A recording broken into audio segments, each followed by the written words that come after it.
चिराग देखकर मेरे मचल रही है हवा। चिराग देखकर मेरे मचल रही है हवा। कई दिनों से बहुत तेज चल रही है हवा। बना रहे थे जो किस्से मेरी तबाही के, उन्हें खबर ही नहीं कि रुख बदल रही है हवा। नमस्कार and I welcome you to Saksham Academy. First of all दोस्तों, कुछ टेक्निकल एरर्स आने के कारण मैं अपने जो हमारी जो लाइव क्लास होती है उसको कंटिन्यू, मतलब जो हमारी ये क्लास चलती है इसको कंटिन्यू नहीं कर पाया। लेकिन अब से हर वीक ये 2 क्लासें आएंगी आपकी, और ये बिल्कुल मेरा वादा है, डेफिनेटली आएंगी। ठीक है, तो अभी हम इसमें ज़्यादा समय नहीं लेते हैं और शुरू करते हैं। तो आप सभी को पता है कि आज हमारी क्लास का तीसरा पार्ट है और हम आज शुरू करते हैं। ठीक है, तो पहला क्वेश्चन हमारी स्क्रीन पर ये रहा। अब आप क्वेश्चन को देखिए, पढ़िए क्वेश्चन को। उसके बाद जैसे ही आपका आंसर आ जाता है तो पॉज कीजिए वीडियो को, आंसर करिए, उसके बाद फिर मेरा आंसर देखेंगे। तो देखिएगा ज़रा, आई थिंक कर लिया हो तो देखते हैं इसमें क्या था। निम्न कथनों पर विचार कर सही उत्तर का चयन कीजिए। निम्न कथनों पर विचार कर सही उत्तर का चयन कीजिए। ठीक है, तो पहला था ऑप्शन ए, बोल रहा है खस जाति में प्रचलित एक प्रथा देवदासी प्रथा थी। क्या थी? आप लोगों ने पढ़ा होगा, उत्तराखंड की हिस्ट्री को पढ़ा होगा, तो बिल्कुल ये प्रथा थी, देवदासी प्रथा खसों में पाई जाती थी। ठीक, उसके बाद बोल रहा है ऑप्शन बी, जिसका वर्तमान में नारी सशक्तिकरण में अहम योगदान है। क्या ऐसा है? देखो 2 पॉइंट हैं। सबसे पहले एक चीज़ देखिए, खसों को, जो खस जाति थी उनको उत्तराखंड की सबसे प्राचीनतम जाति किसने कहा था? वो कहा था क्या? चारण साहब ने। और चारण कौन है? आपको पता है, शिव प्रसाद डबराल जो है चारण है। ठीक है, इनसाइक्लोपीडिया ऑफ उत्तराखंड, 14 भागों में उत्तराखंड का इतिहास, टिहरी का इतिहास सब इनकी है। उत्तराखंड के भूटांतिक द्रायम अभिलेख, ये सभी इन्हीं की पुस्तकें हैं। ठीक है, चारण साहब की। और एक दूसरे विद्वान थे हमारे पास, आपने देखा होगा, जॉर्ज ग्रियर्सन। उनके अनुसार थे क्या? किरात जो थे वो सबसे प्राचीनतम जाति थी। तो एक पॉइंट तो ये है, आपने ये पहले देखा भी है और एक बार दोबारा से रिकॉल कर लीजिए अपने आप को। ठीक है, उसके बाद जो ऑप्शन बी बोल रहा है, जिसका वर्तमान में नारी सशक्तिकरण में अहम योगदान है। क्या लगता है आपको?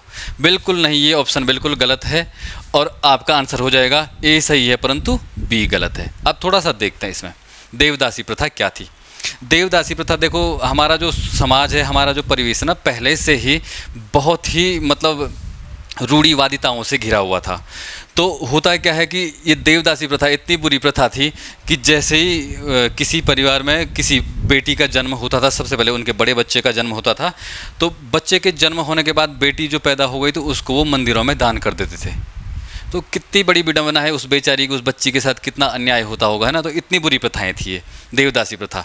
अब इन्हीं से संबंधित, खसों से संबंधित और प्रथाएँ देख लेते हैं। जैसे एक प्रथा है साहब हमारा, एक प्रथा है क्या? झटेला। ठीक है सर, तो झटेला प्रथा है।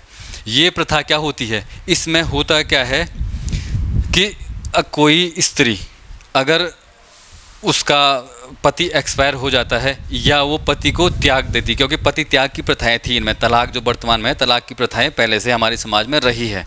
ठीक है, तो जब ऐसा होता तो उससे जो वो स्त्री जब किसी दूसरे पुरुष के साथ शादी कर लेती है तो उसके बाद क्या होता है कि जो उसके पूर्व पति से जो पैदा हुई संतान है, उत्पन्न संतान जो होती है, दूसरी संतान होने के बाद उस संतान को जो पूर्व पति से पैदा हुई उसको झटेला कहते थे। तो ज़्यादा इसमें समझने की बात इतनी है कि वो क्या था। ठीक है, फिर आती एक देवदासी हमारी हो गई। एक प्रथा और थी क्या? घर जवाई प्रथा। तो इससे सभी लोग वाकिफ़ हैं कि ये क्या होता था कि जब कोई पुरुष है वो कार्य में दक्ष होता था तो जो लड़की के परिवार वाले उसको अपने घर में ही रख लेते थे और वहीं पे, या लड़की का कोई भाई नहीं है, उनका वंश चलाने वाला नहीं है, तो उसको वहीं पे रख दिया जाता था। ठीक है, तो वो घर जवाई प्रथा हो गई। उसके बाद एक होती है टेकुआ प्रथा। टेकुआ प्रथा, ये टेकुआ प्रथा क्या होती है?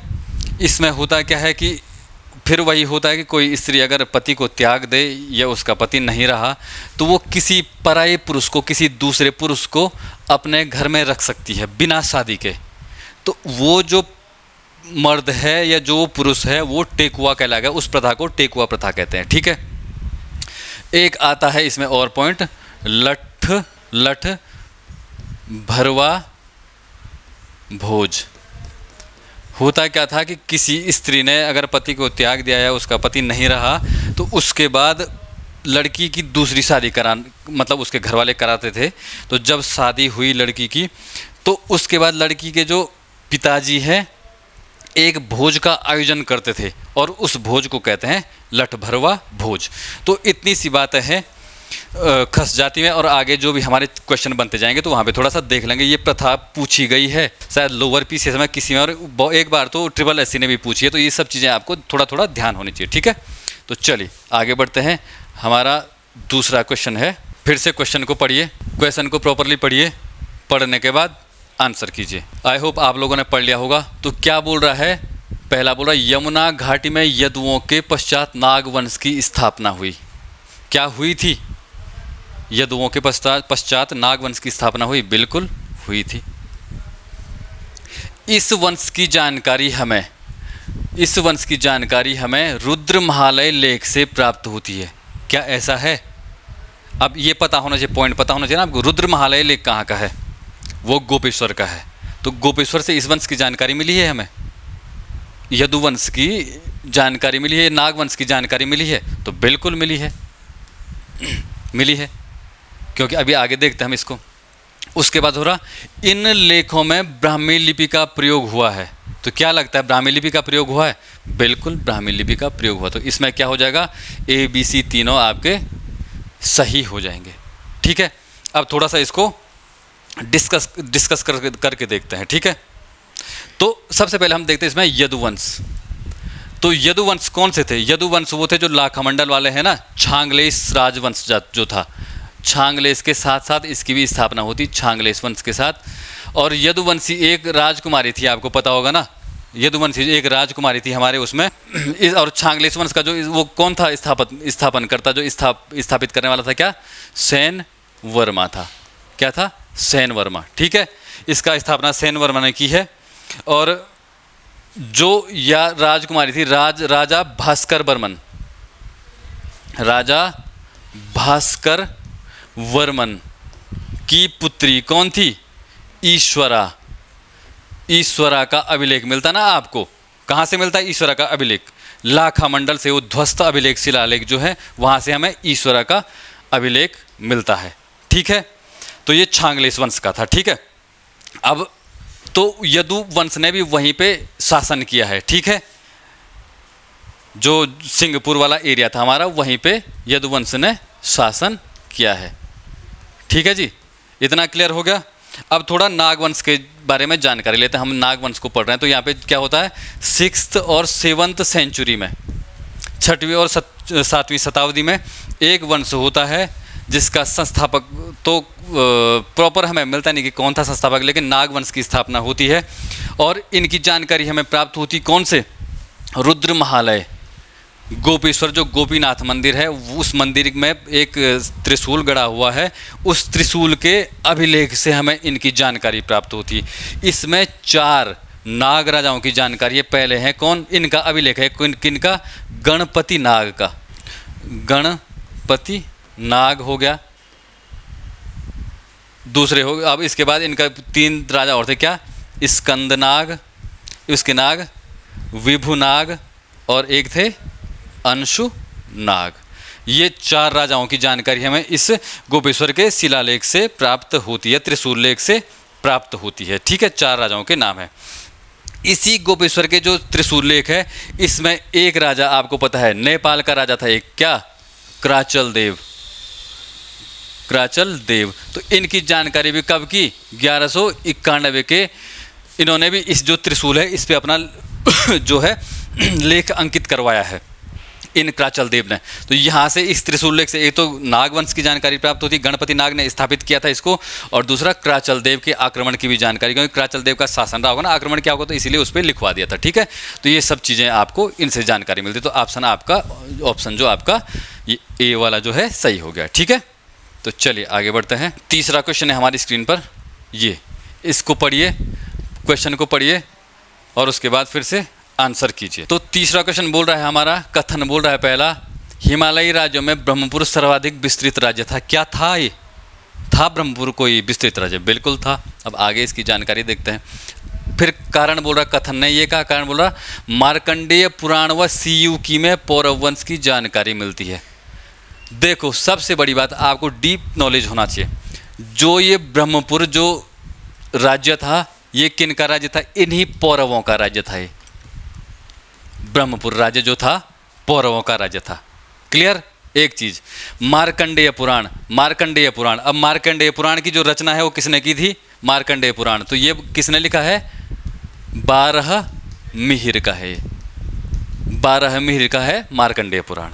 और उसके बाद जो है ये सीयू की है, सीयू की किसका है? वैन सांग का है, वैन सांग।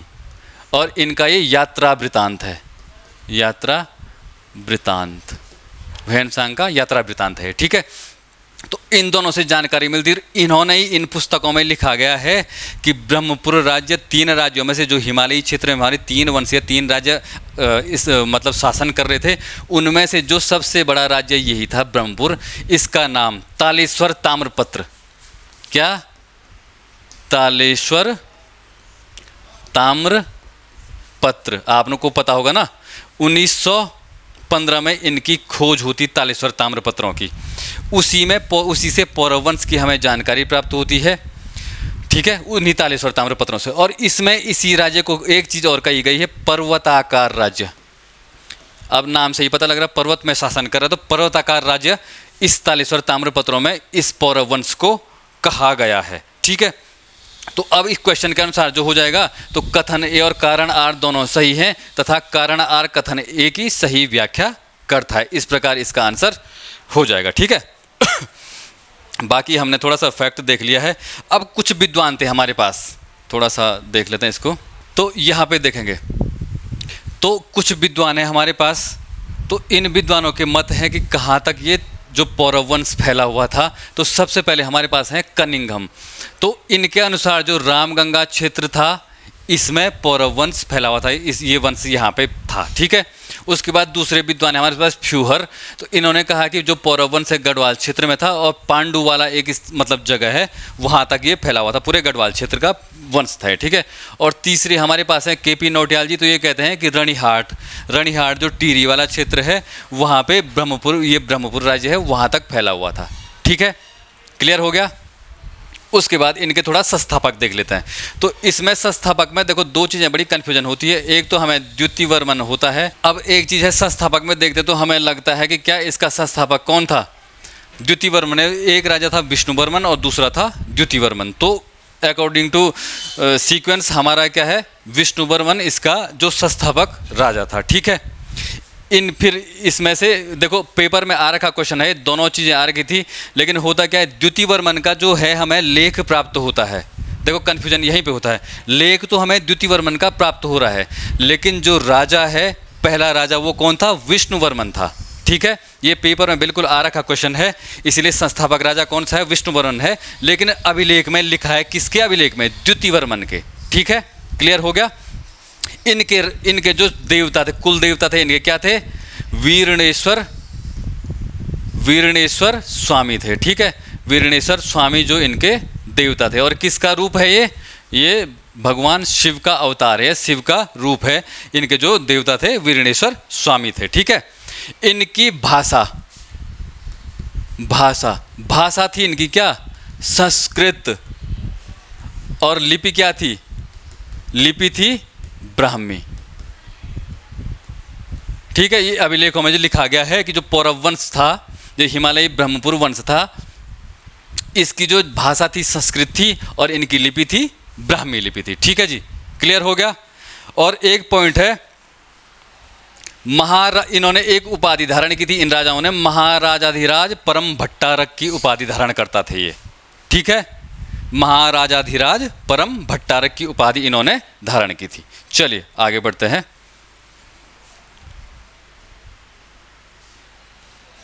इनमें अब देखो कुछ पॉइंट्स हैं, ये लिखे गए हैं, इन पॉइंटों का आप स्क्रीनशॉट ले लेंगे। देखिए बहुत सारा लिखा गया है, तो देखो शासकों का निवास स्थल, तो इसको कोर्ट कहते हैं। उसके बाद सभी जो मंत्री हैं, तो सभी मंत्रियों को राजा राजमात्य कहा जाता है, राजामात्य कहा जाता था। प्रधानमंत्री, आपने ये अमात्य शब्द ये आपने अपने जो शिवाजी वाला जो वंश है हमारा मराठा वाला, तो मराठा वंश में भी आपने ये अमात्य शब्द पढ़ा होगा, ठीक है। लेखक का प्रधान द्विवीरपति, अब जो लिखता है जिसको थोड़ा सा ज्ञान है तो वो मतलब उजाला होगा, प्रकाश होगा, उसके अंदर थोड़ा सा नॉलेज है उसको, तो वहाँ से पर्यायवाची से आप रिलेट कर सकते हैं कि लेखक वर्ग का जो प्रधान क्या होगा, द्विवीरपति हो गया।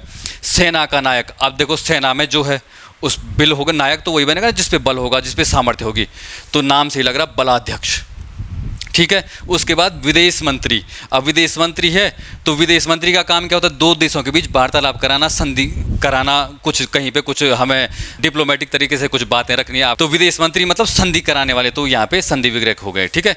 पैदल सेना, पैदल सेना का प्रति जयनपति, देखो पैदल जब जाते थे तो हाथी घोड़े में आपने जाते हुए देखोगे, जब पहले महाभारत रामायण हम सीरियलों में देखते हैं, तो जब वो पैदल जाते थे तो वही करते ना, जय जय, अपने राज्य की जय जयकारा लगाते हुए जाते हैं जो पैदल होते हैं, तो पैदलपति क्या हो गए, पैदल सेना प्रमुख क्या हो गए, जयनपति हो गए। राज परिवार रक्षक, वो क्या होता था, प्रतिहार, अब रानियां वगैरह हार हूर पहनती हैं तो उनका रक्षक करने वाला कौन होगा, प्रतिहार, ठीक है। ऐसे रिलेट करने वाली बात बता रहा हूँ, आपको याद है तो बहुत ही बढ़िया बात है, ठीक है। भोजनालय का प्रमुख, अब भोजन खाना बनाते समय सूप कहाँ बनता है, रसोई में बनता है, तो सूप बन रहा है तो सूपकारपति, जो रसोई में भोजन बन रहा है, तो ये ऐसे रिलेट करना है, और ये क्वेश्चन भी पूछा गया है, ठीक है, आपने देखा होगा ये क्वेश्चन आ रखा है। उसके बाद प्रार्थना प्रमुख हो जाएगा, तो कार्गिक हो जाएगा, जो जनता, अब कार्गिक मतलब कार्य करने वाला, जनता के कार्य करने वाला, तो जनता का और राजा का संपर्क कराने वाला जो होता था, मतलब जनता की कोई बात है उसको राजा तक पहुंचाने वाला होता था कार्गिक, ठीक है। उसके बाद आने जाने वालों की निगरानी करने वाला होता था राजद्वारिक, अब द्वारपाल है ना, द्वार पे खड़ा है वो, तो जो भी आ जा रहे हैं उनकी निगरानी करने वाला, उनको देखने वाला होता था राजद्वारिक होता था, ठीक है। उसके बाद गुप्तचर अधिकारी, तो जो गुप्तचर होता था वो कटुक होता था, गुप्तचर अधिकारी इसमें, ठीक है, क्लियर है। उसके बाद जांच पड़ताल करने वाला दंडपासिक, अब किसको दंड दिया जाए या किसको न दिया जाए, किसने चोरी किया है, किसने कुछ जुल्म किया है तो उसको दंड देगा, तो उसी से है जांच पड़ताल का मतलब किसको देना है दंड, ठीक है। उसके बाद उद्यान हेतु प्रयुक्त शब्द वटक, अब वट वृक्ष है ना, बरगद के वृक्ष का नाम ही वट है, तो वटक शब्द हो गया उद्यानों से, वृक्ष कहाँ पाया जाएगा, उद्यान में पाया जाएगा, तो वटक शब्द है उद्यानों के लिए। गज सेना, अब ये तो बिल्कुल नॉर्मल है कि गजपतिया, देखो लेकिन क्वेश्चन में पेपर में आ रखा था एक बार और वहाँ पे पीलूपति पूछा गया था, तो देखो ध्यान रखने वाली बात है कि हाथी, देखो अलग सी चीज़ पूछी जाती है ना, मतलब कितना डीप स्टडी किया है किसी ने, एग्ज़ाम के जो पैटर्न है, अब यही चीज़ जानने की कोशिश हो रही है कि किसने अपना समय खपा रखा है इन चीज़ों को पढ़ने में। वो रटने वाले फैक्ट स्टैंड कर रहे हैं, लेकिन 50 मार्क्स से 60 मार्क्स से ऊपर आप नहीं ला सकते रटने वाले में, स्कोर होगा सिर्फ और सिर्फ रटने वाला भी चाहिए आपको, फैक्ट आपको पता होना चाहिए, बिल्कुल वो तो पहली सीढ़ी है, लेकिन उसके साथ साथ आपको डीप स्टडी की ज़रूरत है, क्योंकि मेरिट जाएगी 70, 72, 75, 78, वो जो 4-5 नंबर हैं वो डीप स्टडी से ही आएंगे, ठीक है। तो इसीलिए हमारा ये इनिशिएटिव है, ये क्लास हमने इसीलिए शुरू की है, ठीक है। तो यहाँ पे देखते हो तो गज सेना का जो प्रमुख है ये गजपति भी होता था या पीलूपति हो गया, और अश्व सेना का प्रमुख हो गया अश्वपति। तो इसका स्क्रीनशॉट ले लेंगे और फिर आगे बढ़ जाएंगे। आगे अब चौथा क्वेश्चन है हमारी स्क्रीन पर, ये चौथे क्वेश्चन को पढ़ेंगे और उसके बाद उसके आंसर करेंगे। तो पहला बोल रहा है कार्तिकेयपुर राजाओं ने परम भट्टारक राजाधिराज की उपाधि धारण की थी। क्या की थी, आपने पढ़ा है कार्तिकेयपुर राजवंश, तो बिल्कुल की थी, इन्होंने उपाधि धारण की थी, बिल्कुल की थी, ठीक है। और इसके साथ साथ ये एक और उपाधि ये धारण करते हैं, ठीक है। और वो उपाधि क्या थी, वो उपाधि थी क्या, गिरिराज चक्र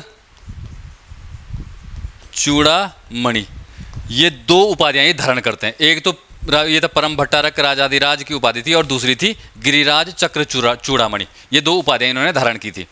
दूसरा बोल रहा है कार्तिकेयपुर शासकों के ताम्रपत्रों पर केवल पिता का नाम अंकित होता था। क्या ऐसा था, बिल्कुल गलत है। देखो आपने कार्तिकेयपुर जब वंश पढ़ा होगा, आपने डीप स्टडी की होगी, आपने अच्छे से पढ़ा होगा, तो आपको पता है कि इसमें माता और पिता दोनों के नाम अंकित होते थे, तो ये दूसरा ऑप्शन हमारा गलत हो गया। तीसरा बोल रहा है इस वंश का अंतिम शासक भूदेव था। क्या भूदेव था, बिल्कुल गलत हो गया। कौन था, सुभिक्ष राजदेव, सुभिक्ष राजदेव ये इस वंश का अंतिम शासक था। इष्टगणदेव को बुद्ध श्रमण रिपु कहा जाता है, बिल्कुल गलत है। कौन था बुद्ध श्रमण रिपु? ये था कौन? भूदेव। भूदेव को ये कहते हैं ना बुद्ध श्रमण रिपु, तो वो कौन थे? भूदेव। जो इष्टगण देव थे इन्होंने क्या कहा, क्या किया था, एक कौन सा प्रयास किया था? वही अजय पाल वाला प्रयास किया था, ठीक है। कौन सा? संपूर्ण उत्तराखंड को, संपूर्ण यूके को एक सूत्र में बांधने का प्रयास किया था। प्रयास किया था, बांध नहीं पाए थे, लेकिन कोशिश की थी इन्होंने कि संपूर्ण उत्तराखंड को एक सूत्र में बांधा जाए। तो इष्टगण देव, ठीक है, इनका काम था ये। और जो बुद्ध श्रमण रिपु थे वो कौन थे? भूदेव थे। उसके बाद आता है ललित सूरदेव। ललित सूरदेव के सर्वाधिक ताम्रपत्र प्राप्त होते हैं। तो क्या होता है, ये सत्य है कि ललित सूरदेव के सर्वाधिक ताम्रपत्र, बिल्कुल ठीक है। और ये वही थे, इनके सर्वाधिक ताम्रपत्र प्राप्त होते हैं, ये वही थे जिन्होंने उपाधि ली थी। कौन सा? काली कलंक पंख वाली ना, काली कलंक पंख धरती के उद्धार में 12 अवतार वाली उपाधि इन्हीं की हो। किनकी? ललित सूरदेव की। तो ये बिल्कुल सही हो गया। और छठवां बोला इष्टगण देव ने महिषमर्दिनी, लकुलिश तथा नटराज मंदिरों का निर्माण करवाया था। तो बिल्कुल ये भी कराया था। तो कौन कौन सही हो गए? 1, 5 और 6 सही हो गए। तो 1, 5 और 6 सही हो गए, ये आंसर हो गया हमारा। ठीक है, क्लियर है यहाँ तक? ओके है ना? तो चलिए आगे बढ़ते हैं बात। ठीक है, अगला क्वेश्चन है हमारा। अब थोड़ा देखो, इसका थोड़ा आपको बता रखा है, थोड़ा सा हमने अपना एक्स्ट्रा चीज़ें की है। तो ये देखिए, पहले इसका स्क्रीनशॉट ले लीजिए। आई थिंक आप लोगों ने ले लिया होगा। तो हिमालय का प्रथम ऐतिहासिक राजवंश, हिमालय का प्रथम ऐतिहासिक राजवंश कौन था? यही था, कार्तिकेयपुर राजवंश। कार्तिकेयपुर राजवंश था। ठीक है, इनकी प्रारंभिक राजधानी कौन थी? कहाँ थी? जोशीमठ। कार्तिकेयपुर नाम से ही पड़ा है ना, वहीं पे कार्तिकेयपुर जगह थी। जोशीमठ में इनकी प्राथमिक राजधानी थी। और द्वितीय राजधानी कहाँ पे थी? वैजनाथ में। अब ये हिस्ट्री का विषय आपने पढ़ा होगा कि जब आक्रमण होते हैं ये सब चीज़ों को देखते हुए राजधानी को अपनी मूव कर देते हैं वहाँ से। ठीक है, फिर दूसरा भौगोलिक परिस्थितियाँ भी थी, क्योंकि वो उस एरिया में बहुत सारी बर्फबारी होती थी, बहुत ठंडा था, तो बहुत सारी चीज़ें थी। तो वो हिस्ट्री का, पूरा हिस्ट्री का ज़्यादा डीप विषय है। तो वहाँ पे इन्होंने फिर राजधानी, अपनी दूसरी राजधानी बैजनाथ में शुरू की थी। लेकिन ये ध्यान रखने वाला बात पॉइंट है कि ढिकुली इनकी शीतकालीन राजधानी थी। ये पॉइंट पूछ रखा है, तो ये चीज़ें आपने नोट करनी है। ठीक है, उसके बाद ताम्रपत्रों के प्राप्ति स्थान, तो पहला है बागेश्वर, दूसरा है पांडुकेश्वर, तीसरा है कंडारा और चौथा बैजनाथ और चंपावत। तो इन 5 जगह से इनके ताम्रपत्र प्राप्त हो रखे हैं कत्यूरियों के। ठीक है, उसके बाद कत्यूरी शब्द का प्रयोग एटकिंसन द्वारा किया गया है। तो एटकिंसन एक विद्वान थे, इनको कार्तिकेयपुर राजवंश बोलते थे हम, लेकिन जब इन्होंने प्रयोग किया तो इन कत्यूरी शब्द इन्होंने एटकिंसन द्वारा प्रयोग किया गया है। कत्यूरी प्रशासन में 3 वंशों ने शासन किया। तो आपको पता है कौन कौन से हैं, मैंने तीनों वंश लिखे हैं। प्रथम वंश कौन सा था हमारा?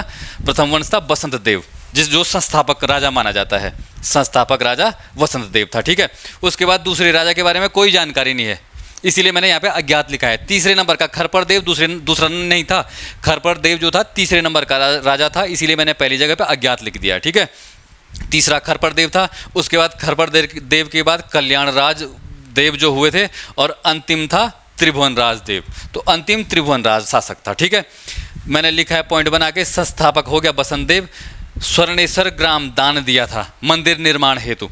और दूसरा जोशीमठ नरसिंह मंदिर के लिए भूदान या स्थापना की थी। ठीक है, स्थापना भी यही है, स्थापना तो इन्हीं के द्वारा की गई है। किन के द्वारा? बसंत देव के बाद।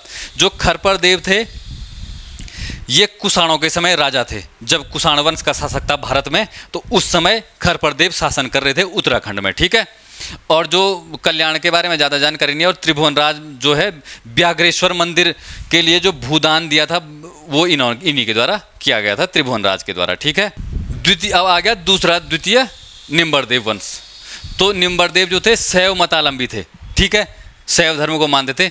जागेश्वर में विमानों का निर्माण। अब ये विमान क्या होते हैं? जो मंदिर होते थे ना, ये टेम्पल हैं कोई, तो इसके ऊपर एक कुछ अलग से कलाकृतियाँ, मतलब कोई डिज़ाइन होता है ना, कुछ डिज़ाइन हर जगह अलग अलग होता है। तो उस डिज़ाइन का निर्माण करने वाले विमान वही हैं। तो विमानों का निर्माण करने वाले यही थे निम्बरदेव। उसके बाद इसका आता है निम्बरदेव वंश में अगला शासक आता है इष्टगण देव। तो इष्टगण देव शैव मतावलंबी थे, बिल्कुल आपको पता है। और मैंने आपको पहले बता रखा हूँ कि संपूर्ण उत्तराखंड एक सूत्र में बांधने का प्रयास इन्हीं के द्वारा किया गया है। महिषमर्दिनी, लकुलीस और नटराज मंदिर का निर्माण इन्हीं के द्वारा किया गया है। उसके बाद इन्हीं के आगे बढ़ते हैं, ललित सूर्यदेव आते हैं। और ललित सूर्यदेव कत्यूरिया कार्तिकेयपुर राजवंश के सबसे प्रतापी राजा थे। कौन थे? ललित सूर्यदेव। और इसी जो द्वितीय निम्बरदेव वंश का अंतिम शासक आता हमारे पास भूदेव, क्योंकि अब निम्बरदेव आसमान से उठा, शैव मतावलंबी शिव की उपासना कर रहे हैं, बहुत ऊंचाई पे हैं। रिलेट करना है कि शिव की उपासना हो रही है, ऊंचाई पे होती है, मंदिर के ऊंचाई पे है ना, बिल्कुल ऊंचाई पे हुई तो वहाँ से चले विमानों का निर्माण, क्योंकि मंदिर के टॉप पे विमानों का निर्माण होता है, तो वहीं से निम्बर को कनेक्ट ऐसे करेंगे। और लास्ट में जमीन पे आ गए और अंतिम अब जमीन पे आ गए। अंतिम राजा यही था इस वंश का, भूदेव, मतलब दूसरे वंश का, द्वितीय परिवार का अंतिम राजा भूदेव था, जिसने बैजनाथ मंदिर का निर्माण कराया राजधानी बागेश्वर गरुड़ घाटी में, मतलब गरुड़ घाटी और बागेश्वर इसके शिलालेख प्राप्त हुए यहाँ से। और इसी को बुद्ध श्रमण रिपु नाम से जाना जाता है। उसके बाद हम तृतीय देखते हैं, तो तृतीय परिवार है हमारा क्या? सलौणादित्य राजवंश। तो सलौणादित्य राजवंश है हमारा तृतीय परिवार। और इसमें देते हैं, इसका जो स्थापना की थी किसने? इच्छर देव ने की थी स्थापना तृतीय परिवार की, अपने पिता के नाम पर। ये था वो पिताजी के नाम पर जो था, सलौणादित्य इच्छर देव के पिता थे, और इनके नाम पर इसने अपने पिता के नाम पर इस वंश की स्थापना की थी इच्छर देव ने, ठीक है। उसके बाद दूसरे हुए इसमें देसठ देव हुए। तो इन देसठ देव को दौ से देसठ और दौ से दीन दुखियों का रक्षक और स्वर्ण दान दाता, हर जगह दान दान दान प्रयोग हुआ, नाम भी इसका दौ से शुरू हो रहा है। तो ऐसे करके दीन दुखियों का रक्षक और स्वर्ण दान दाता, दौ से रिलेट करेंगे, ये देसठ देव थे, ठीक है। उसके बाद पद्मदेव आ गए। तो पद्मदेव पौ से पद्मार का परम माहेश्वर ब्राह्मण भक्त, सूर्य के समान प्रकाशवान। देखो प्रकाश, सूर्य के समान तेज वाला, प्रकाश वाला पद्मदेव यहाँ से भी आ रखा है, और परम माहेश्वर की उपाधि। तो इनके नाम से ही लग रहा है कि ये रिलेट करने वाली बात है। तो ये पॉइंट आपको रखना है याद, और आपको ये बिल्कुल लगे। सूर्य के समान प्रकाश वाला तथा दधीची कर्ण चंद्रगुप्त से अधिक दान तथा बद्रीनाथ मंदिर को भूमिदान इन्होंने ही की थी, ठीक है, पद्मदेव ने, ठीक, ऐसे रिलेट करने हैं। और अगला हो जाएगा सुभिक्ष राजदेव, परम वैष्णव और अंतिम शासक। सुभिक्ष जो राज था, परम वैष्णव मतलब बिल्कुल साधु संत टाइप का आदमी था ये सुभिक्ष राजदेव, ठीक है। और अंतिम राजा भी था इस वंश का। और इसी प्रकार हमारा जो कत्यूरी वंश है, कार्तिकेयपुर राजवंश है, ये यहीं पे समाप्त हो जाता। 3 परिवार ही थे इससे संबंधित, ठीक है। तो चलिए आगे बढ़ते हैं। अब इनके थोड़ा सा ये इसका पहले स्क्रीनशॉट ले लेंगे, ले लिया होगा। तो प्रांतपाल जो सीमाओं की सुरक्षा करने वाले होते थे वो होते थे प्रांतपाल। घट्टपाल, अब घाट कहाँ होते हैं? एक तो नदी के घाट भी होते हैं, लेकिन वहाँ पे वो नहीं करना। देखो राजवंश कहाँ पे कर रहा? पहाड़ियों पे कर रहा है शासन। तो पहाड़ियों के जो दर्रे होते हैं, जो घाटियाँ होती थी, उन घाटियों को देखने वाला गिरिद्वार रक्षक घट्टपाल। वह कन्फ्यूजन वाले पॉइंट 2-3 यहीं पे आते हैं। एक तो घट्टपाल में कन्फ्यूजन होता है, तो आपको याद रखना है कि गिरिद्वार रक्षक, ठीक है, वो घट्टपाल हो गया। उसके बाद वर्मपाल, सीमावर्ती मार्ग पर निगरानी रखने वाला। अब वर्मा हमारा पड़ोसी देश है, सीमा लगती है हमारी, तो ऐसे रिलेट कर लो इसको, पेपर निकालने तक ऐसे याद कर लो कि सीमा वाले जो निगरानी रखने वाला क्या है, वो वर्मा है, हमारी सीमा लगती है, तो वर्मपाल हो गया, ठीक है। उसके बाद नरपति, तो 9 से नर है और 9 से नदी घाट सुरक्षा। तो नदी घाट की सुरक्षा, देखो यहाँ पे भी घाट आता है, तो नदी घाट और घट्टपाल इन दोनों में बिल्कुल कन्फ्यूजन मत होना। यहाँ पे इसको रिलेट करना जैसे भी कर सकते हो, क्योंकि ये पॉइंट्स आते हैं पेपर में, ठीक। उसके बाद दोषापराधिक, तो अपराधी को पकड़ने वाला, नाम से ही लग रहा है कि दोष जो अपराधी किया है, जिसने अपराध किया है उसको पकड़ने वाला। दुस्साध्य साधनिक, गुप्तचर विभाग अधिकारी हो गया, दुस्साध्य साधनिक हो गया। उसके बाद दंडपाशिक, पुलिस विभाग, जो पुलिस विभाग का जो प्रमुख होता था वो दंडपाशिक होता था। फिर सौदा भंगाधिकृत, मुख्य आर्किटेक्चर, अब सौदा, अब कुछ भवन का निर्माण करना, कोई सौदा तैयार करना है, कितना आएगा, कितना खर्चा पड़ जाएगा, तो ये क्या हो जाएगा? आर्किटेक्ट हो जाएगा, सौदा भंगाधिकृत, ठीक है। उसके बाद कारिका, अब कार्य को करने वाला, तो काम करने वाला तो राजमिस्त्री कारिका होता था। उसके बाद क्षेत्रपाल, क्षेत्र, अब क्षेत्र किसका? क्षेत्र जो है, क्षेत्र किसका तत्सम शब्द है? खेत का, तो क्षेत्रपाल मतलब खेतपाल, मतलब खेत कृषि अधिकारी, ठीक। उसके बाद सरभंग, अब इसमें देखो सरभंग है और अंग की मात्रा भी है, तो यहाँ पे देख लीजिए तीरंदाज, मतलब सिर को भंग अलग करने वाला, तीर चलाया और उसके बाद उसका सिर अलग हो गया, तो तीरंदाज जो होते थे वो सरभंग होते थे, ठीक है। भाट चाट बिष्टी, बिष्टी एक बेगार होता है, एक प्रकार का बेगार, मतलब बिना, बेगार का नाम से ही पता लग रहा है, बेगार मतलब बिना पेमेंट किए आपसे कार्य करवाना। तो उस प्रकार का एक जो भाट चाट होता था वो बिष्टी या बेगार को वसूल करता था, ठीक है। उसके बाद श्रेष्ठी होता था, तो श्रेष्ठ मतलब श्रेष्ठ वही होगा ना जो जिसके पास बहुत पैसा है, बहुत वो है, तो नगर सेठ हो गया श्रेष्ठी। उपचारिक अभिलेखाधिकारी, मतलब इसका दूसरा नाम है षटकोश है, षटकोश चारिक, तो इसको भी देख लेंगे। उपचारिक मतलब उपचार करने वाला किसी की भूमि किसी ने हड़प ली, कुछ हो गया, तो उसका जो भी लेखा जोखा रखने वाला हो जाएगा वो अभिलेखाधिकारी हो जाएगा। खंडपति, अब खंडपति जो होता है, खंड वन का होता था नाम यहाँ पे, तो वन का रक्षक जो हो गया वो खंडपति हो गया, क्योंकि एक एक बीट मिलती ना वन अधिकारियों को, वन क्षेत्र वालों को, ठीक है, काम करने वालों को।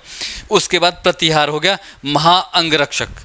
अब हार मैंने वहाँ पे रिलेट करने के लिए बोला था आपको, वहाँ भी यहाँ भी इस चीज़ में भी है, तो अंग मतलब शरीर की रक्षा करने वाले वो प्रतिहार हो गए। और अंतिम विषयपति, तो आपको पता है कि ये पेपर में बहुत बार पूछा भी गया है कि विषय किसका पर्याय था, विषय किसको जाना जाता था, तो विषय मतलब जिले हो गए, और जिले का जो प्रमुख हो गया वो विषयपति हो गया। क्लियर है। उसके बाद थोड़ा सा इसका भी स्क्रीनशॉट ले लेंगे। सौलिक या सौलिक मुख्य कर अधिकारी हो गया गौलमिक। अब वहाँ पे जैनपति था, लेकिन यहाँ पे देखो पैदल सेना प्रमुख क्या हो गया, यहाँ पे देखो वो कन्फ्यूजन की पॉइंट यही है कि यहाँ पे पैदल सेना प्रमुख जो हो गया गौलमिक हो गया, ठीक है। उसके बाद अश्वबलाधिकृत अश्वारोही हो गया, हस्ती हाथी गजरोही हो गया, उष्ट्र ऊँट वाला हो गया। आभीर पॉइंट है, दुग्ध दुहने वाला जो होता था वो आभीर कहलाता था। उपरिक प्रांत अधिकारी हो गया। और प्रभावतार या प्रमातार भी है, तो इसमें बहुत बार प्रमातार भी लिखा जाता है, इसको प्रमातार भी लिखते हैं बहुत सारी बुक, और वैसे मैंने यहाँ भी लिखा है प्रभावतार, तो ये भूपैमाइश अधिकारी हो गया। क्लियर। चलिए आगे बढ़ते हैं। अगला क्वेश्चन है हमारा, तो फिर से क्वेश्चन को पढ़िए, अपने आंसर को कीजिए, फिर आंसर देखेंगे हम। तो आई होप आप लोगों ने पढ़ लिया होगा। तो क्या है, निम्न कथनों पर विचार कीजिए। पहला क्या बोल रहा है, द हिमालय डिस्ट्रिक्ट गजेटियर 1882-86 में 14 खंडों में प्रकाशित। H.G. वाल्टन, तो बताइए आप H.G. वाल्टन का है? बिल्कुल नहीं। किन का है ये? एटकिंसन का, एटकिंसन ने लिखा हुआ है, ठीक है। उसके बाद अगला, मूनाकोट जो ताम्रपत्र है, मूनाकोट ताम्रपत्र चंद शासकों द्वारा दिए गए दान से संबंधित है। तो दान से संबंधित है ये मूनाकोट ताम्रपत्र? नहीं, ये जो मूनाकोट ताम्रपत्र है ये दान के बारे में नहीं है, ये किसके बारे में है? करों से। तो किसको, एक कर होता था ना, आपको पता होगा, रतंगली। रतंगली जो कर होता था वो तो लेखक को देय होता था। किसको? लेखक को देय। तो उस कर के बारे में इसमें जानकारी मिलती है। तो ये दान न होके क्या है, करों के बारे में है। तो क्या हो गया, एक और दो दोनों गलत हो गए। कौन सा सही? तो एक और दो दोनों गलत हो गए, तो ये सही है, इसका आंसर ये हो गया। क्लियर है। तो इसमें थोड़ा सा और देख लेते हम। तो मैंने ऑलरेडी यहाँ पे स्लाइड बना रखी है, तो यहाँ पे देखिए ये 2-4 बुकें हैं, यहाँ पे देखिए। तो होली हिमालय ये बुक लिखी है आप किसने? शेरमन ओगले ने लिखी है, ठीक है। उसके बाद मेमोयर्स ऑफ देहरादून, तो G.R.G. विलियम्स की है। गढ़वाल या देहरादून गजेटियर, ये H.G. वाल्टन का। इसका जो दूसरा एक इनकी प्रकाश थपलियाल जी की भी है ऐसी एक, ठीक है, प्रकाश थपलियाल, ठीक। उसके बाद ब्रिटिश गढ़वाल गजेटियर्स, तो ये है 1910 में प्रकाशित है, H.G. वाल्टन की है। और अल्मोड़ा गजेटियर्स है 1928 में H.G. वाल्टन द्वारा लिखी गई है। कमेंट में आप सभी लोग कमेंट करेंगे और वहाँ पे बताएंगे कि उत्तराखंड का पहला समाचार पत्र कौन था, ठीक, उसका प्रकाशन कहाँ से हुआ था, और अल्मोड़ा अखबार के संस्थापकों के नाम लिख देंगे आप, तो ज़्यादा ही अच्छा हो जाएगा कि अल्मोड़ा जो अखबार था उसके कितने संस्थापक हुए, क्योंकि वो क्वेश्चन भी पूछा गया है। और सर्च में करिए उसको, उसके बाद लिखिए कितने संस्थापक है, अपनी बुक पलटिए, वहाँ पे लग जाएगा कि कौन से हैं, वहाँ पे तो पूरा डिटेल में लिखा गया है। तो आपने केवल नाम लिखने कि कौन कौन से उसके संस्थापक रहे हैं, ठीक है। अगला क्वेश्चन है हमारा 6 नंबर का क्वेश्चन है, निम्न कथनों पर विचार कीजिए।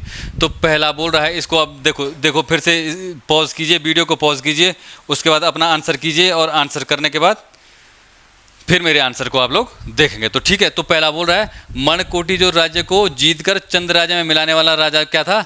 बालो कल्याण चंद। तो ये क्या था, बालो कल्याण चंद था। फिर उसके बाद दूसरा बोल रहा है बालेश्वर मंदिर का जीर्णोद्धार करवाया, ये भी बालो कल्याण चंद आ गया। और उसके बाद तीसरा आ गया नीलू कठायत सेनापति था, तो भीष्म चंद का। तो जरा करिए इनको थोड़ा सा। तो सबसे पहले देखते हैं नीलू कठायत जो था, तो किसका था ये सेनापति। नीलू कठायत किसका सेनापति था, ये था किसका, गरुड़ ज्ञान चंद का। देखो गरुड़ ज्ञान चंद ने इसी को मरवाया था ना, बात आपको पता होगा। फिर कठायत को रसोई दरोगा, इसके भाई को जो इनके वंश से संबंधित था उसको रसोई दरोगा बनवाया था बाद में। तो ये कुमाऊं में सर्वाधिक समय तक शासन करने वाला भी कौन है, गरुड़ ज्ञानचंद है। ठीक है, गरुड़ ज्ञानचंद। जो भीष्मचंद जी है, इन्होंने एक खगमरा किले का निर्माण कराया था। कहाँ पे, अल्मोड़ा में खगमरा किला का निर्माण कराने वाले, क्योंकि भीष्म थे, बूढ़े थे, तो बूढ़े होकर जल्दी मर गए, तो खगमरा किला भीष्मचंद का है। ठीक है, सर्वाधिक समय तक शासन करने वाले कौन थे, गरुड़ ज्ञानचंद जी थे। इनके बारे में एक कहावत है कि ये जब दिल्ली दरबार में जाते हैं, शायद तुगलक के दरबार में जाते हैं, FST के, तो बोलते हैं कि तुगलक से मिलने जा रहे होते हैं, तो वहाँ पे वो शिकार पे जा रखे होते हैं, तो ये भी जाते हैं साथ के साथ, और वहाँ पे एक गरुड़ का शिकार, उड़ते गरुड़ का शिकार कर लेते हैं, तो उन्होंने इसको उपाधि दी थी, ऐसा कहा जाता है।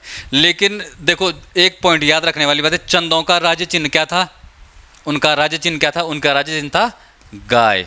लेकिन एक राजा, एक गरुड़ ज्ञानचंद है, इनका राज्य चिन्ह क्या है, इनका नाम से इनका क्या है, गरुड़ राज्य चिन्ह है। तो ये समझने वाले पॉइंट वाले बात है कि चंदों का राज्य चिन्ह आएगा तो वो गाय है, लेकिन गरुड़ ज्ञानचंद की बात आएगी तो वहाँ पे उनका क्या हो जाएगा, गरुड़ हो जाएगा। ठीक है, अब देखते हैं इसमें, ये भी गलत हो गया, क्या पूछा गया इसमें, गलत कौन सा है, तो ये भी गलत हो गया।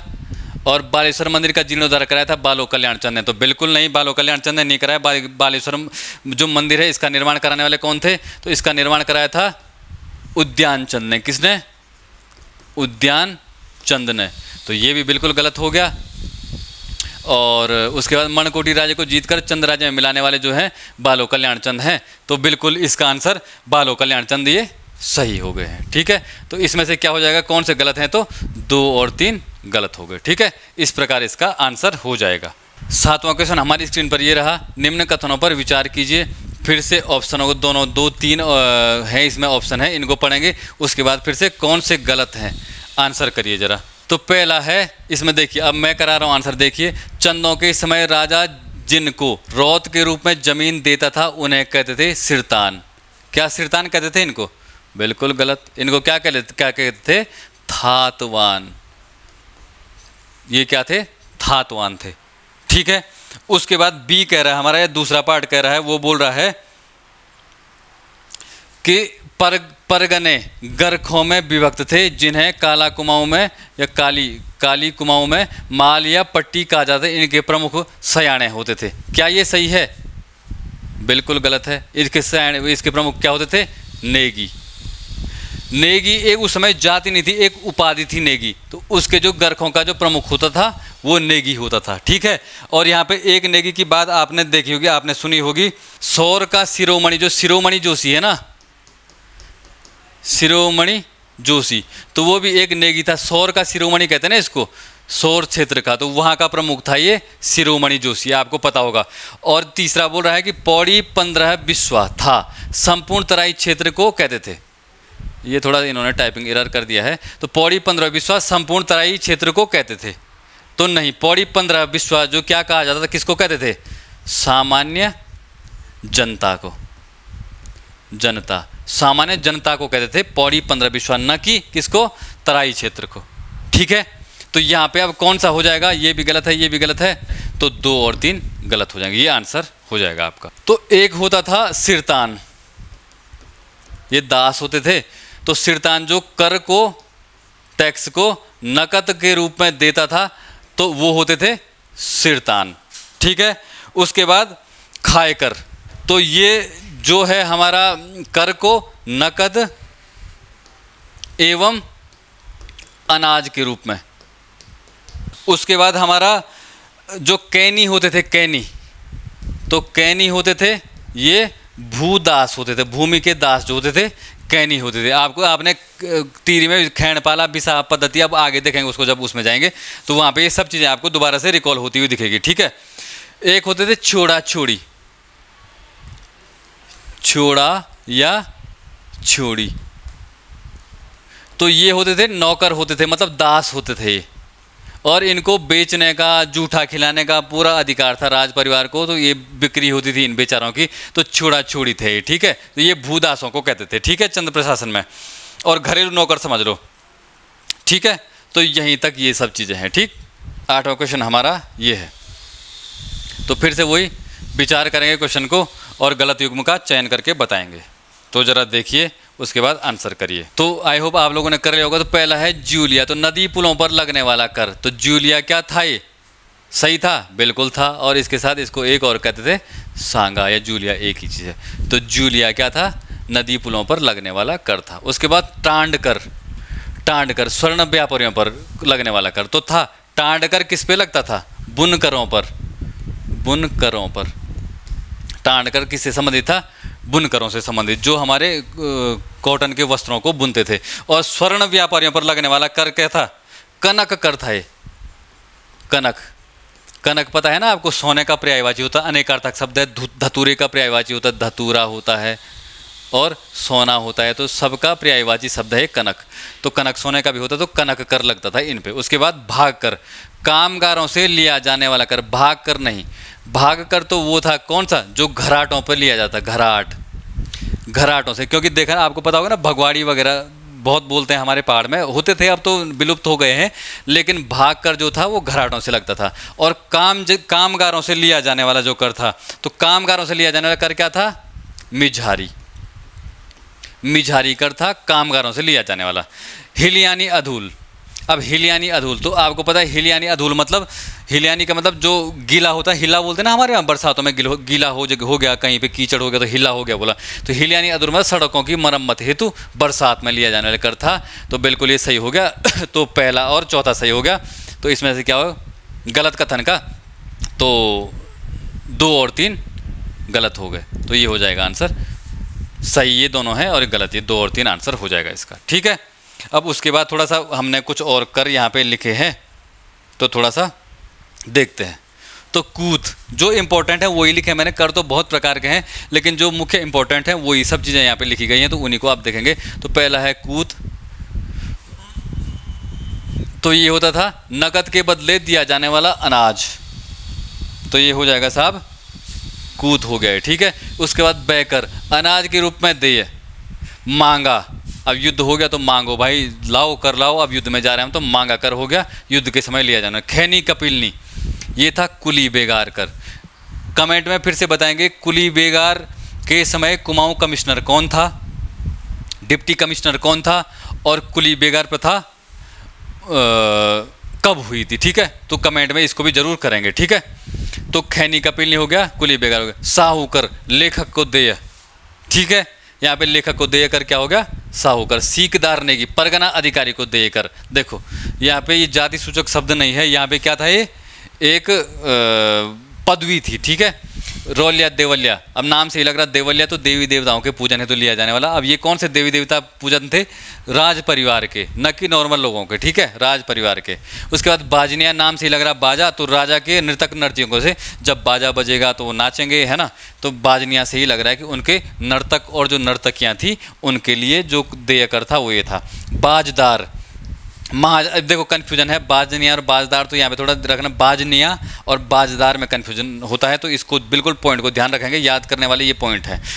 तो महाजनों को देय कर था बाजदार। और उसके बाद श्यूक था, एक प्रकार का कर था राजा के सेवकों को, श्यूक 100 से सेवक, 100 से श्यूक, जो करता सेवकों को देय था। चलिए आगे बढ़ते हैं। क्वेश्चन नंबर 9 है हमारा, और ये क्वेश्चन बोला, निम्न कथनों में से सही कथन का या कथनों का चयन करेंगे। तो कीजिए जरा चयन। तो बड़ा बेसिक क्वेश्चन है, आपको पता है, तो देखें जरा आंसर देखें। उत्तराखंड का अक्षांशीय विस्तार क्या इतना है, और उत्तराखंड का देशांतरीय विस्तार क्या इतना है, बिल्कुल नहीं। अक्षांशीय विस्तार ये है और देशांतरीय विस्तार ये है, ठीक है। अक्षांशीय विस्तार कहाँ है, ओ पहले आ रहा, देशांतर बाद में आ रहा। तो ओ मतलब अक्षांशीय जो विस्तार है वो पहले आ रहा है, ओ मतलब 2 पहले आ रहा, तो अक्षांशीय 2 हो जाएगा, और देशांतरीय विस्तार 2 बाद में आता तो 3 डिग्री हो जाएगा। अगर याद नहीं हो रहा, याद है तो बहुत बड़ी बात है, बहुत अच्छी बात है, ठीक है। उसके बाद अक्षांशीय स्थिति इतने से इतने तक है, बिल्कुल ये है, और देशांतरीय स्थिति भी इतने से इतने इतने तक है। तो क्या हो जाएगा, क्या पूछ रहा है कि सही का, तो 3 और 4 सही हो जाएंगे और इसमें ऑप्शन हमारा तीसरा वाला सही हो जाएगा। ठीक है, देखो ये बेसिक चीज़ें हैं, लेकिन पेपर में पूछ लेता है तब लगता है कि अरे यार ये सब चीज़ें पढ़ी नहीं है। तो बेसिक्स को तो कवर करके साथ के साथ चलना है और फैक्टों के रूप में पढ़ी रहे हम, तो इसको सब चीज़ हो जाएगा। ठीक है, देख लेंगे धीरे धीरे आगे सब चीज़ क्लियर हो जाएगा, अभी घबराना नहीं है आपने। ठीक है, तो हमारा जो उत्तराखंड है यूके है, इसका आकार कैसा है, आयताकार है, आयताकार आकार का है ना हमारा। हमारी जो अब देखेंगे हम आगे, हमारा आयताकार आकार हो गया, उसके बाद ईस्ट से वेस्ट मतलब पूर्व से पश्चिम हमारी दूरी कितनी है, तो हमारे राज्य की दूरी है वो कितनी, 358 किलोमीटर, और नॉर्थ से जो साउथ है वो कितनी है, 320 किलोमीटर। ये इसकी उत्तर से और दक्षिण में दूरी है। ठीक है, इसके साथ टोटल हमारी जो अंतर्राष्ट्रीय सीमा है, राष्ट्रीय सीमा जो हमारी कितनी है, 625 किलोमीटर है। ठीक है, सर्वाधिक हमारी जो सीमा लगती है किसके साथ लगती है, चीन के साथ लगती है, और दूसरे नंबर पे नेपाल। तो चीन के साथ हमारी सीमा कितनी लगती है, तो चीन के साथ हमारी लगती है 350 किलोमीटर और नेपाल के साथ 275 किलोमीटर, टोटल हो जाता है 625 जो किलोमीटर है हमारी अंतर्राष्ट्रीय सीमा की लंबाई हो जाती है। ठीक है, कमेंट में फिर से लिखेंगे हमारे यूके का क्षेत्रफल, उत्तराखंड का क्षेत्रफल कितना, ये आप कमेंट में करेंगे। आगे बढ़े हम, 10वां क्वेश्चन है हमारा, और क्वेश्चन को फिर से पढ़िए, विचार कीजिए इस पे, और फिर उसके बाद आंसर का चयन कीजिए। तो आई थिंक आप लोगों ने पढ़ लिया होगा। तो देखते हैं, निम्न कथनों पर विचार कर सही विकल्प का चयन करें।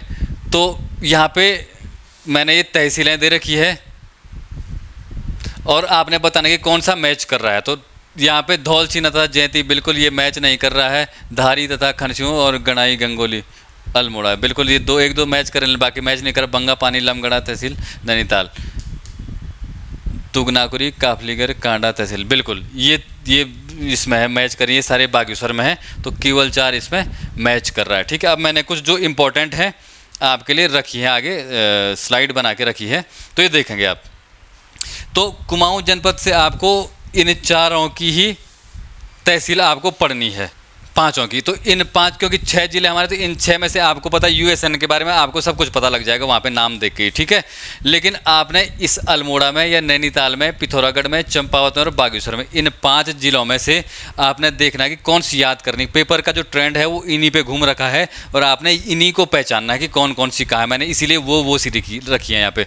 इसके बाद जो अगली क्लास आएगी हमारी उसमें मैं गढ़वाल की रख दूंगा। ठीक है, तो भनोली, जैंती, धौलछीना, लमगड़ा ये अल्मोड़ा से आपको याद रखनी, बाकी आपको पता लग जाएगा कि कौन सी कहाँ पे है। ठीक है, नैनीताल से याद रखना है धारी, बेताल घाट और खनस्यू, ये 3 आपको नैनीताल से याद रखनी है। ठीक है, इसके बाद पिथौरागढ़ से याद रखनी है आपको बंगा पानी एक और गणाई गंगोली, ये एक ही नाम है, गणाई गंगोली एक ही का नाम है। ठीक है, तो पिथौरागढ़ से ये 2 याद रखनी है आपको। चंपावत से पाटी और बाराकोट, तो ये दोनों, अब देखो कन्फ्यूजन यही होता है ना, बड़कोट उत्तरकाशी में है, अब बाराकोट यहाँ पे, तो इसीलिए कन्फ्यूजन के लिए ये शब्द होते हैं, तो इसीलिए एग्जामिनर इन्हीं के आसपास घूमता है।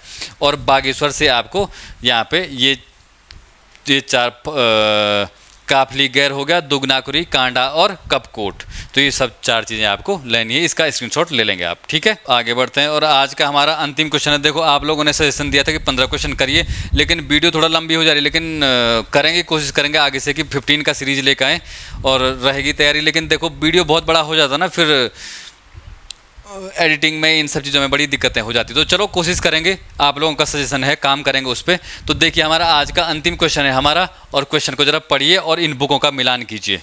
तो इनमें से ये बिल्कुल नहीं, ये सही है और ये सही। तो देखिए हमारा क्या ऑप्शन बन रहा है, EI और EGIJ। तो EGIJ हमारा कहाँ पे है, तो EGIJ ये है, और यहाँ पे ये वाला आंसर हो जाएगा। देखो अब देखो यहाँ पे हिमालय की यात्रा, ये किसकी है, काका साहेब कालेलकर की पुस्तक है। उसके बाद हमारा क्या है, हिमालय परिचय, ये हिमालय परिचय है किसकी, राहुल सांकृत्यायन जी का। तीसरा हिमालय के खस, ये है किसकी, डॉक्टर DD शर्मा की। और हिमालय का इतिहास किसकी है, मदन चंद भट्ट की, आपने पढ़ा होगा। ठीक है, अब यहाँ पे उसके बाद ये बिल्कुल मैच कर रही है। अब सेंट्रल हिमालय, तो जो सेंट्रल हिमालय बर्ड, जो हमारी पुस्तक है डॉक्टर सेंट्रल हिमालय, ये है डॉक्टर MS रावत की है। तो MS रावत की ये सेंट्रल हिमालय बुक है। होली हिमालय से रमन ओगले की बिल्कुल सही है। हिमालयन ट्रेवल्स, अब जो हिमालयन ट्रेवल्स बुक है ये आपको सभी पता है किसकी है। हिमालयन ट्रेवल्स जोध सिंह नेगी जी की है ये बुक, ठीक है। तो इस प्रकार से बाकी ये दोनों मैच कर रही हैं और हमारा आंसर ये हो गया। तो देखो मैंने हिमालय की बुकें हैं, मैं अगले उससे ऐसे ही बुकें भी लेते आऊँगा ताकि आपको ये सब चीज़ें भी याद हो जाएं। तो बुक भी आपको याद करनी है, हर पार्ट याद करना है, देखते रहना है, ठीक है। तो चलिए, कैसा लगा आपको आज का क्लास बताएंगे हमें कमेंट में, बिल्कुल लिख के रखेंगे। और इसकी बाद मतलब इस वीक से हमारी बिल्कुल पंक्चुअलिटी से काम होगा और हर वीक आपको 2 क्लासें या कभी तो 3 क्लासें भी मिलती रहेंगी, ठीक है। तो इसी नोट के साथ अपने कमेंट ज़रूर कीजिएगा, लाइक कीजिएगा, चैनल को बिल्कुल यहाँ नीचे लिखा गया है सब्सक्राइब जरूर करना है। और इसीलिए आपको नए नोटिफिकेशन वगैरह मिलेंगे ताकि जब आप सब्सक्राइब करेंगे चैनल को, ठीक है। तो चलिए, मे the God watch over you. Thank you very much.